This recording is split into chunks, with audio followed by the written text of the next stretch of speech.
In California, where homelessness has reached record levels, in a booming economy with record low unemployment, California is a land of extremes. They've got the wealthiest of the wealthy on one block and tent cities racked by filth and violence on the next. We took an exclusive trip to Los Angeles, San Diego, and San Francisco with HUD Secretary Ben Carson.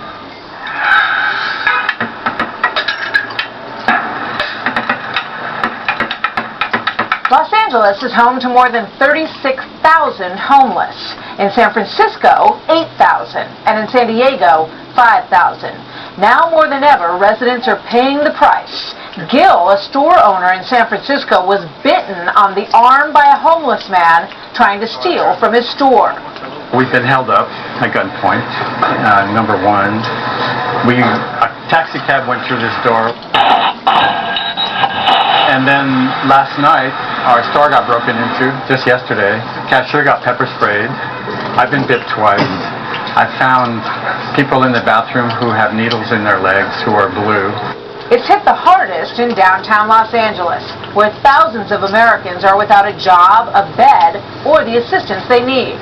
I was evicted. The 29th, the 22nd I was served. The 29th they kicked me out. My birthday was May 28th. My kids medicine, they don't want to hear you. They want about it's about the money. But somebody finally heard me. I know if I play loud and hard enough, they're gonna come up and they're gonna hear me through my story. And finally, it's gotten so bad that public toilets, once overrun with needles and prostitution, are now monitored around the clock at enormous cost to the city.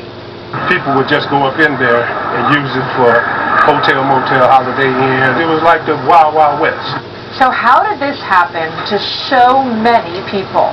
I'm in shelter. I can't believe this. I received a lawsuit that said that because of code violations, I could no longer live in my house. I have a master's degree. I taught at UCLA. I worked in sales for many, many years. Prior to that, I was in law for couple of decades. I have a degree in theater from UCLA, and I raised 2 kids.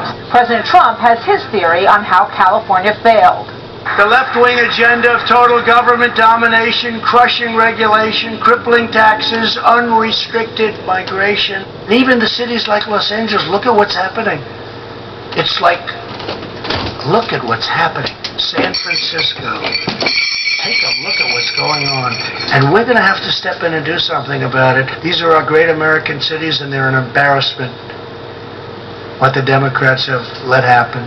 As we walked the streets and toured housing facilities and shelters with Secretary Carson, he revealed that the administration has a plan to turn things around. I think we're going to be helping them certainly within a matter of weeks. We're not talking months and years. Certainly people from HUD will be coming and some of the other agencies as well. Does that include you? It may. This plan could involve public-private partnerships. 3,300 meals a day.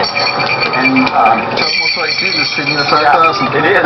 Reverend Andy Bales, CEO of Union Rescue Mission, collected a flesh-eating bacteria and lost his leg while tending to the homeless in 2016.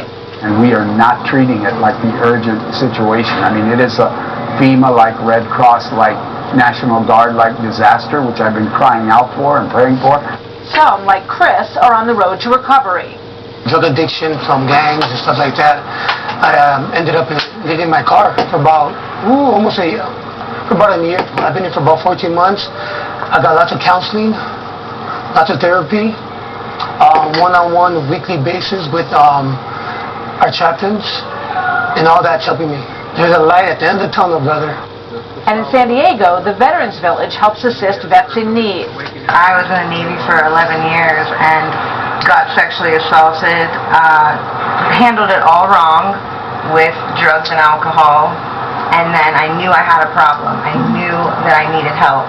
But folks on the ground are not convinced the administration can solve their problems. I don't have a lot of faith in the Trump administration to do anything. I would prefer a stronger response to people fighting our store owners and our residents. I just think there should be a very small tolerance for that. I've been with Trump since 1977 when he first had black hair. And I wish if he does, then that's good. We reached out to the governor's office and all 3 mayor's offices, but only one would go on the record with us.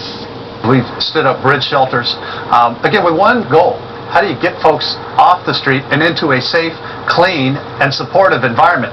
Allowing somebody to live in a tent on the sidewalk is not compassionate. These leaders have yet to get in a room together and come up with a coherent plan. Until then, the crisis worsens and the beat goes on.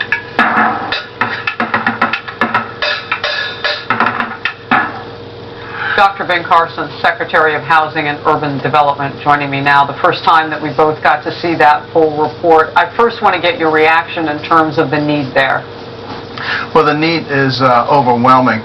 And in a country like ours, which has so many resources and so much wealth, it really is abominable, particularly when you walk amongst the people there on the street and you look into their faces. You realize a lot of these people have mental health issues, a lot of them have drug addiction, some of them simply have hard times and don't know how to deal with it. But as a compassionate society, it is something that we have to do something about. We can't just talk about it. Should it be the responsibility of the federal government? No.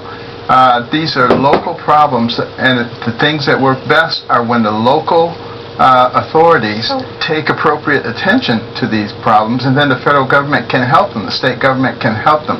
That's what has to be done. That's what is done in places that are working successfully. But apparently that's not happening fast enough. And as a doctor, I mean, this looks, and I'm a layperson, like an incredible, epic health crisis just ready to burst. I mean, when you hear about the defecation and all of those hypodermic needles and all the things that can carry contagion, and it's quite frightening. So the president looks at this and he says, no, the federal government can help.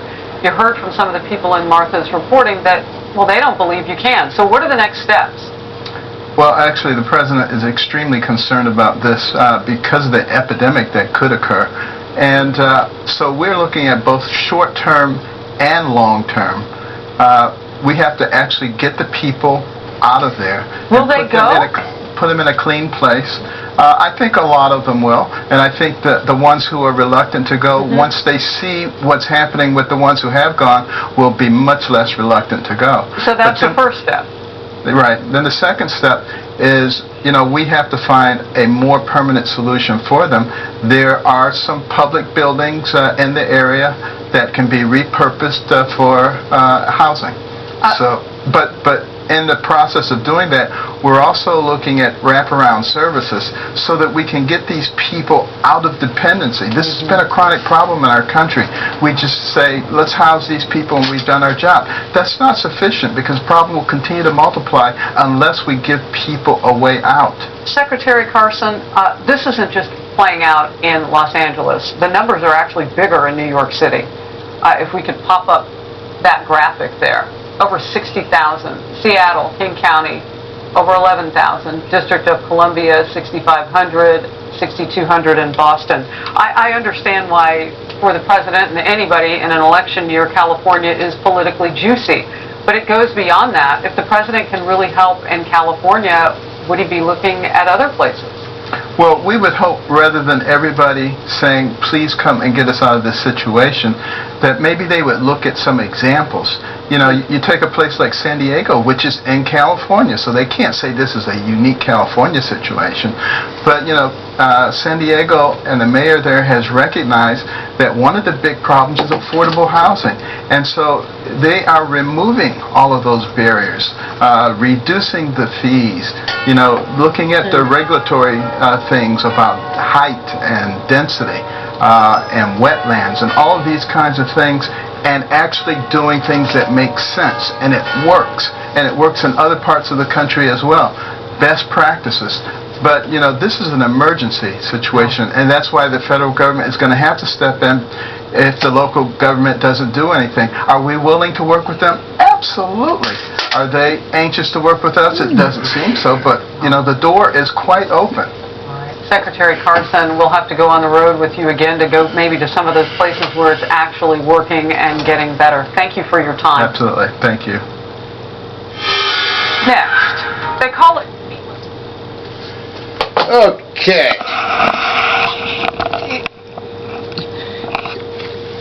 Mary Jacobs, you saw on this show, called me. I'm George Pizzetti with the website fraudbuster.org. And YouTube's site with over 600 videos on it showing the corruption of this government. George Bazzetti -YouTube.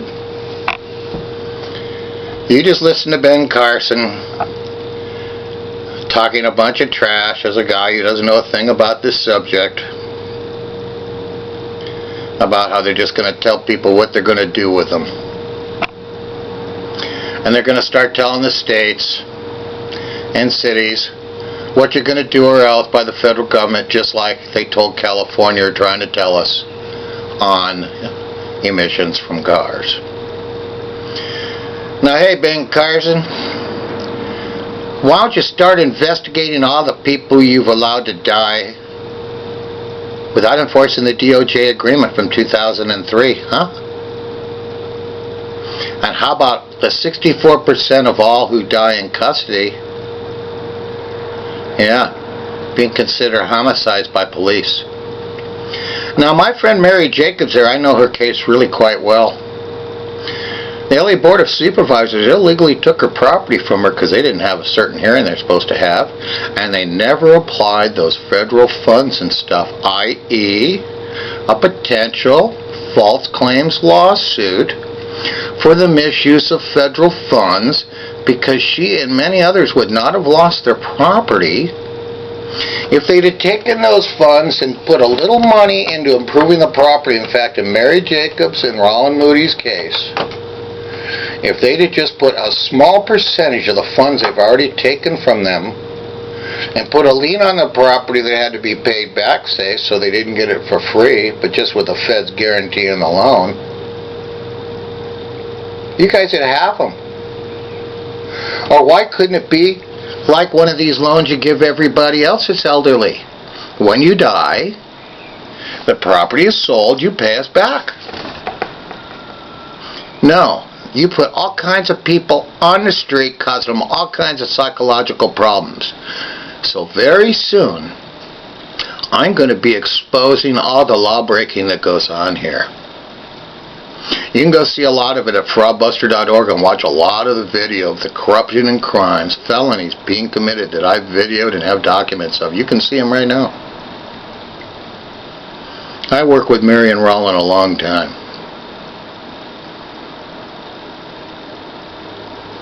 And I know their case.